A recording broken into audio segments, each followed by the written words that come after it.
Tonight on Bear News, an entanglement of ensembles, a combat of choirs, an encounter of instruments, or if you just want to call it a battle of the bands, that's cool too. And an anniversary for the city of Greeley means that the city will finally get to unearth a 50-year-old mystery. Thank you so much for tuning in. I'm Trey Crock. And I'm Gavin Burlack. First tonight, the University of Northern Colorado is going green as Bears News reporter Madison Burns tells us campus-wide commitment to renewable energy sources is saving electricity and money. Here in front of the Chavez Cultural Center, you'll notice a large structure behind me is actually a series of solar panels that provide power for the entire center. The solar panels open up like a blooming flower, tracking the sun throughout the day and providing 2,500 watts a month only using solar power. The flower was proposed by the student-led LEAF program who promotes sustainability across campus. Another array of solar panels has been installed on top of Parsons Hall. UNC's campus sustainability website is loaded with tips for students on ways to help conserve campus resources. Recycling, conserving water usage, and reducing electronic use. These are just some small ways to keep UNC green. UNC officials estimate the school has saved nearly $1.4 million in energy costs since 2016, thanks to many of these campus-wide initiatives. An uncommon performance by an uncommon ensemble.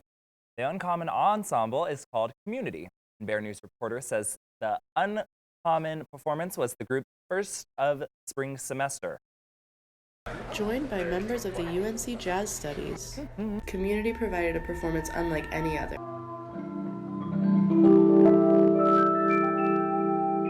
Director Vijay Chalasani worked to challenge the conventional boundaries between the audience and the performers in music and sound. The performance revolved around the nature of sound. Audience members were encouraged to participate in sound-making exercises during the night. Many of the performers used different techniques to make sounds within the music by using their hands, their voice, paper, and even an electric toothbrush. The musicians also showcased their talents with unique ways to make sounds with their instruments. Community incorporated movement, art, and literature into the music throughout the night. Performers moved around the room while making music to enhance audience experience. A style of sheet music known as graphic scores were also introduced to the audience, which uses visual symbols instead of traditional notation. Every part of Community brought an unconventional aspect to the world of music. In addition, 3 members of the ensemble, Rhett David North, Ahmad Kandari, and Sean Goldman, had the world premiere of their pieces.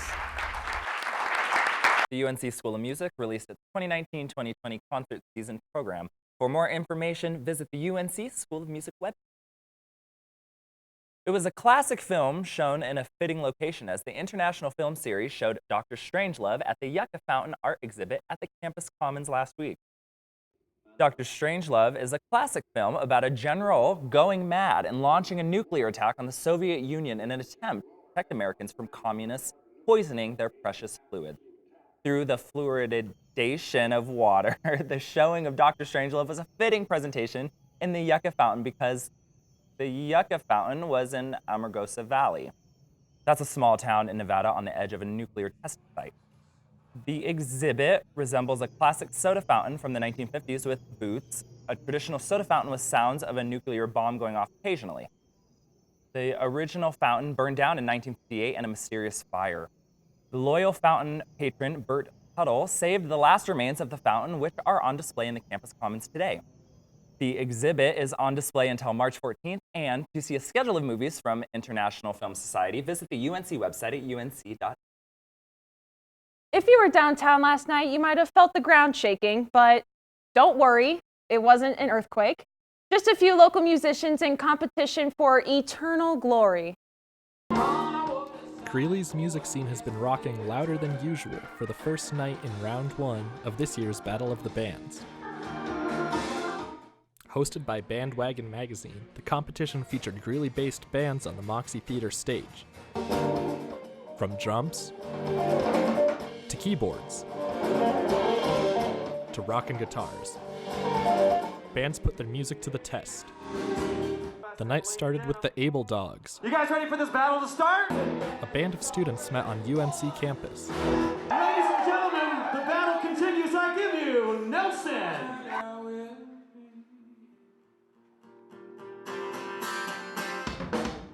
Then, popular alt-rock band Nelson took the stage, with a new member on keyboard.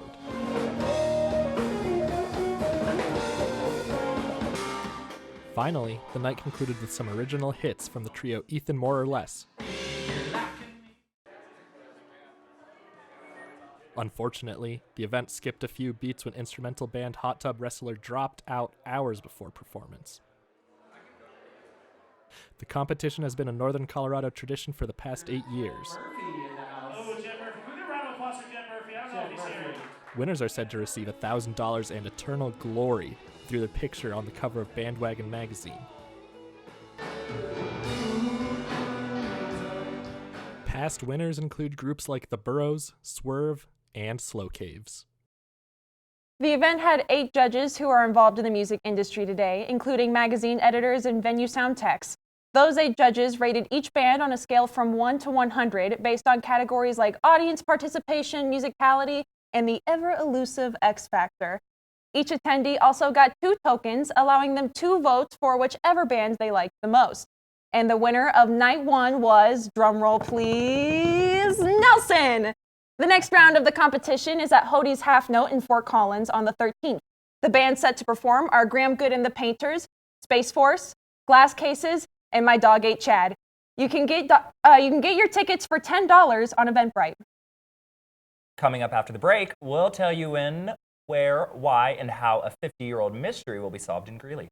And we have everything that you need to know about an international health emergency. Stay tuned.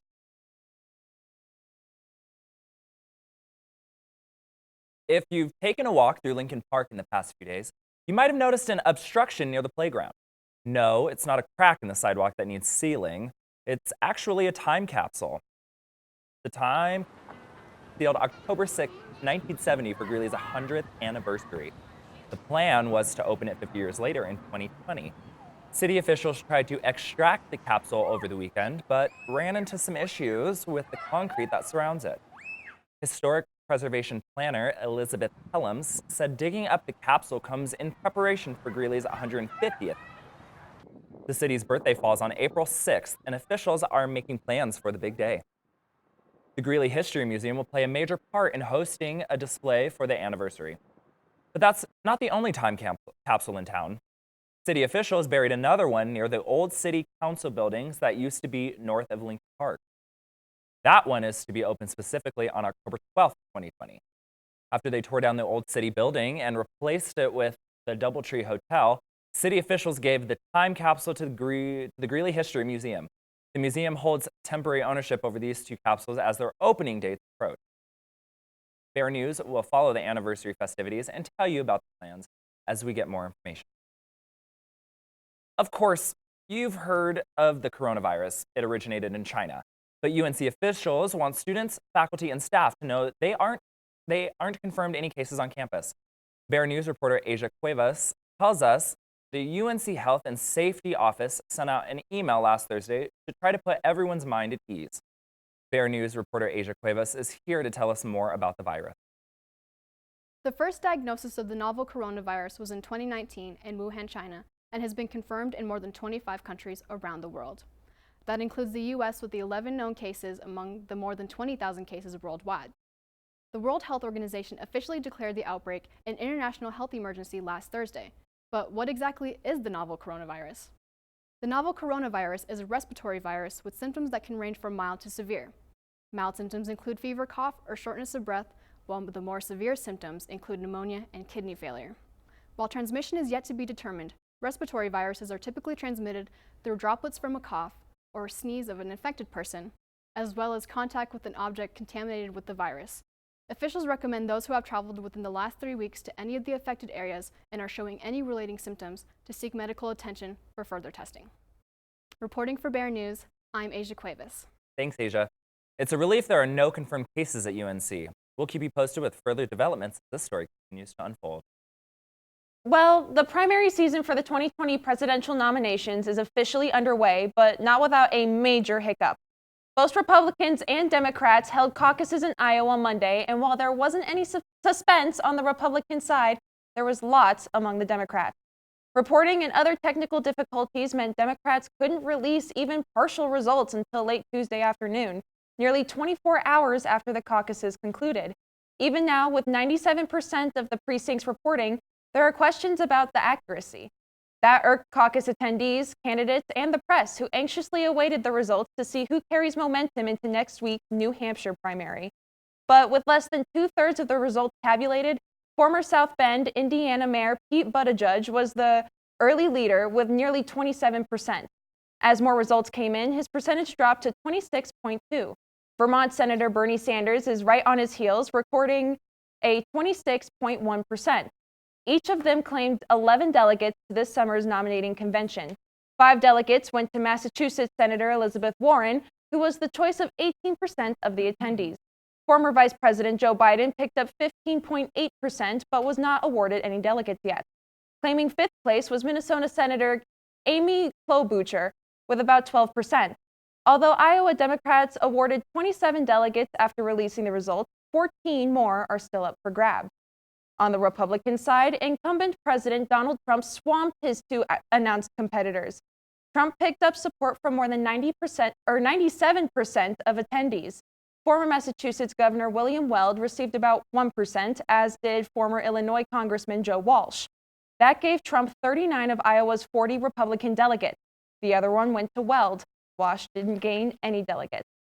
Democratic candidates are now campaigning full-time in New Hampshire, which holds its primary on February 11th. Polls currently show Sanders with a double-digit lead over his nearest competitor. It might not be Christmas, but it's finally beginning to look a lot like Christmas in northern Colorado.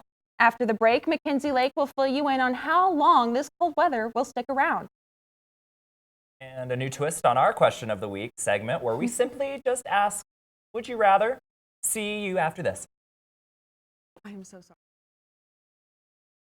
It's been colder than my Valentine's plans so far this week, and it's feeling like 4 weeks of winter is a bit of a certainty at this point. But that can all change in an instant, and Bear News meteorologist Mackenzie Lake is here to let us know what to expect in the days ahead.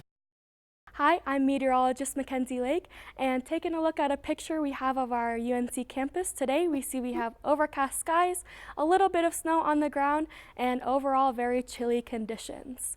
Looking at our current conditions right now, we see we have overcast skies with a high of 43 degrees, a low of 20 degrees, and 80% chance of snow. We also have wind coming in at about 10 to 15 miles per hour coming in from the north. Right here we have a little video of some people taking advantage of the snow we have had over the past couple of days. As you can see, there's not too much snow on the ground, but coming tonight we will have a lot more snow, which will make that hill a lot more fun to sled down. The National Weather Service has issued a winter weather advisory in effect from 6 p.m. tonight until midnight on Friday. That accounts for Greeley, Brigsdale, Fort Morgan, and Fort Collins. We can expect to see 3 to 6 inches of snow, and with that we have icy conditions and very low temperatures. For Friday, we see very snowy temperatures. We have a high in the 32 degrees and a low at 16 degrees, 70% chance of snow. And looking on into the weekend, we have Friday again, pretty cloudy, 32 degrees and 16 degrees for a low. Saturday, we do bump it up a little bit. We have some sunshine with a high of 43 degrees and a low of 20 degrees. And Sunday, we have partly cloudy skies with a high of 30 degrees and a low of 15 degrees. So whatever you do for this weekend, have a coat and be prepared. That's all I have for weather. Back to you guys. Thank you so much, Mackenzie. We always love to see what you, the UNC students, have to say about what is going on. That's why we sent Bear News reporter John Warner out to find out what students would rather have. Skin color change based on your emotions, or have tattoos all over your body depicting what you did yesterday. It may not be the typical question students expect to answer, but they had plenty to say. tattoos all over my body because I do some pretty awesome stuff. I would rather have my skin change with my emotions. My face already gives it away. I'd probably go with the skin color changing, just because to me it's like like they already do with the mood ring. So instead of just the ring on your finger, kind of the whole body changes with it. So. Yeah. I would say definitely tattoos, showing what I did yesterday, because I live a pretty boring life and I also want to repress everything. I think the tattoo one would be cool, just because that way people maybe get to know you a little better. I mean, just based on what you have on your skin, Definitely tattoos. I'm a very emotional person, so I feel like my skin would always be different colors. And also with the tattoos, you can cover it up more easily. Change based on my emotions. Gavin, what would you rather? Actually, I don't know. I feel like a lot of my emotion is on my face, so I'd rather probably just get like a cool tattoo every now and then when you do something. What about you? I'd probably rather have the skin color because I just feel like it'd make me want to know like what emotion that is. You know what I mean? No, you look good in all the colors. You're great. Well, if you have a question you think we ought to ask around campus, submit it to one of our social media pages, and we'll get right on it. Tennis, track and field, and basketball are all on the docket coming up in sports. And with wrestling and hockey too. The ever-busy Matt Jenkins has all the scores and upcoming games for you. Be right back.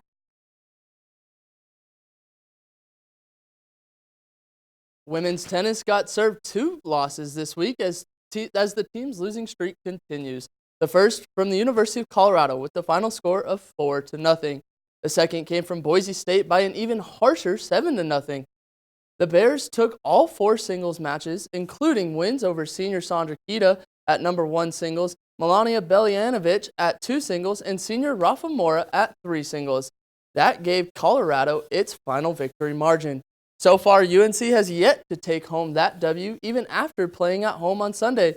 The Bears were tighter as both Kita and Mora squeezed out third sets from the Broncos, but the Bears couldn't come out on top this weekend. The Bears' next meet is February 16th as they face off against both Metro State Denver and CSU Pueblo.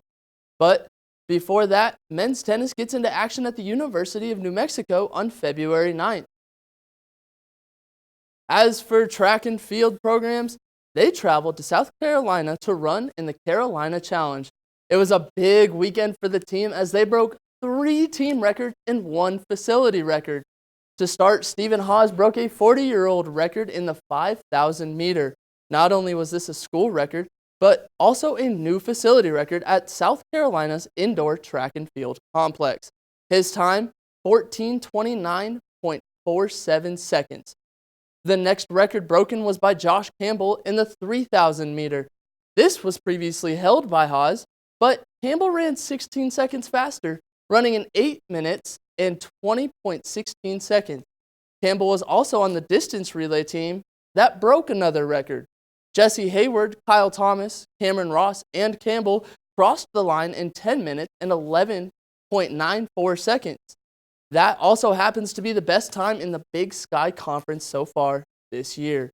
Northern Colorado's distance relay runners are pretty fast, as the women's team also racked in a top 5 Big Sky team time as well. Victoria Osipenko, Dorian Nesby, Amber Johnson, and Emily Wilson ran their relay in 12 minutes and 27.60 seconds. The Bears head to Nebraska to run in the Frank Savine Husker Invite tomorrow and Saturday. The UNC women's basketball team fell 59-39 at the Idaho State Bengals last Thursday in what appeared to be a close game until the fourth quarter. The Bears only trailed by 6 at the half and only trailed by 5 at the end of the third, but they could only put up 4 points in the fourth quarter, while Idaho State ran away with 16 points in the final stretch. After the fall in Idaho, the Bears had to rally for another road trip to Ogden, Utah to take on Weber State. And only up by 1 at half, the game came down to the wire. The Wildcats outscored the Bears in the fourth, but didn't matter as the Bears were up by 5 to begin the quarter, winning that game 69-65. These 2 games put the Bears at 9-10 record overall and 5-5 in Big Sky. The Bears' next matchup is at 7 p.m. tonight as they take on the Southern Utah Thunderbirds at the Bank of Colorado Arena. The UNC men's basketball team is firing on all cylinders after going 2-0 at home. The Bears first rolled by Idaho State on an impressive shooting night. The Bengals couldn't slow down the Bears' offense, and UNC ended the night shooting 53.7%. Redshirt senior Jonah Radabaugh and senior Trent Harris led the Bears. Radabaugh had 22 points while shooting 8 for 13, and Harris had 21 points, all from the three-point line. The Bears wrapped up that game in the second half after going on a 6-2 run. Not to be outdone by their last game, UNC dominated Weber State from the opening tip. The Bears dominated on the inside for most of the game, with a pair of Jokic and Kai Edwards scoring 29 points on 14 of 7 shooting. At the end of the first half, the Bears held a 26-2 advantage scoring in the paint. Once again, Radabaugh was all over the court and led the Bears in several categories. He had a team-high 19 points, including an impressive 5 for 6 from downtown. He also added 8 assists, 7 rebounds, and 4 steals. Radabaugh also did what he's been known for, and that's shutting the other guy down. Weber State's Jarek Harding is averaging 21.7 points per game and had a 5-game streak of 20-plus points a game. But Radabaugh had none of it. He held Harding to only 13 points. The Bears got a bit of a break, but they look to keep the momentum going into tonight at Southern Utah. It's a case of close, but not quite close enough. The Bears wrestling team followed up their loss to CSU Bakersfield with another tough loss at home to North Dakota State, 25-12. The Bears came out strong and ready to compete, but couldn't quite pull out enough victories over a scrappy North Dakota State group. UNC won their first match, but it was downhill from there as they lost 6 of the next 7 matches. The final duel between Moshe Schwartz of UNC and Cam Sikora in the 133-pound match highlighted the night with frequent scoring. Schwartz notched 2 takedowns, but in the end, it wasn't enough as Sikora scored a takedown with 33 seconds left to win, 12-10. The Bears' record drops to 1-6 in duels and 1-4 in the Big 12 matchups. And the boys on the ice were busy skating in California this past weekend, playing a 3-game set. First, the Bears beat Cal State Northridge 3-1 when they started February off right, beating Cal State Long Beach 6-3, and then they finished the trip by losing to Loyola Marymount 5-4. But while the Bears took 2 of the 3 games, there are individual congrats in order. Forward Cade Boring broke the UNC single-season scoring record of 54 points. Boring is also currently ranked number 1 in the ACHA for power play goals. And another congrats goes out to defenseman Michael Vieira, who scored his 50th career point against Cal State Long Beach. And a tap of the sticks for seniors Nick Buchholz and Talon Bartolo after playing in their 100th career game in a Bears uniform. And at 8:30 p.m. this Saturday, the Bears share the ice with the winner of the DU-Wyoming game at the Greeley Ice House. And I don't know about you two, but I know I'm going to be there. Our producer, Ben Shumate, is actually going to be calling the game, so go check him out. Yeah, sweet. I always love hockey games because every time my dad would take me, we would always get funnel cakes. So if you ever feel bad about the fact that you're buying that small popcorn, don't worry, because now I'm on a low-carb diet. So. Well, that does it for our show. Thank you so much for tuning in. Be sure to look out for our social media and in the field and let us know if there's any stories you might want us to cover. And as always, have a great weekend.